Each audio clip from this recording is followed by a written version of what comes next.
கூட்டணி பேச்சுவார்த்தை தொடர்பாக முதலமைச்சர் ஸ்டாலினை மக்கள் நீதி மய்யம் தலைவர் கமல்ஹாசன் விரைவில் சந்திக்க இருப்பதாக தகவல் வெளியாகியுள்ளது.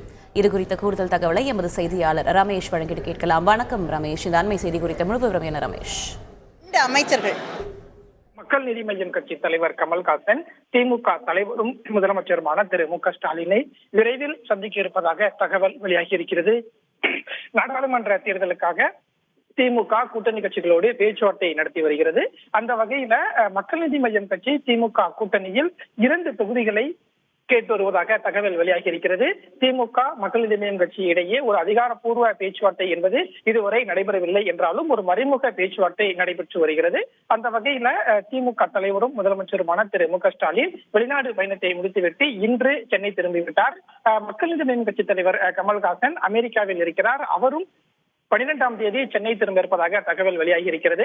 எனவே கமல்ஹாசன் சென்னை திரும்பியதும் திமுக தலைவரை நேரில் சந்திக்க இருப்பதாகவும் அன்றைய தினம் திமுக மற்றும் மக்கள் நீதி மய்யம் கட்சி இடையே கூட்டணி தொடர்பான ஒரு பேச்சுவார்த்தை நடைபெற இருப்பதாகவும் தகவல் வெளியாகி இருக்கிறது. திமுக கூட்டணியில் கோவை மற்றும் தென் சென்னை தொகுதியை கேட்டு பெறுவதற்கு மக்கள் நீதி மய்யம் முடிவு செய்திருக்கும் நிலையில் இந்த 2 தலைவர்கள் சந்திப்பின் போது பேச்சுவார்த்தை தொடர்பான அடுத்த கட்ட முடிவு இருக்கும் என்றும் கூறப்படுகிறது. நன்றி ரமேஷ். செய்திகளை உடனுக்குடன் தெரிந்து கொள்ள உடனே சப்ஸ்கிரைப் பண்ணுங்க.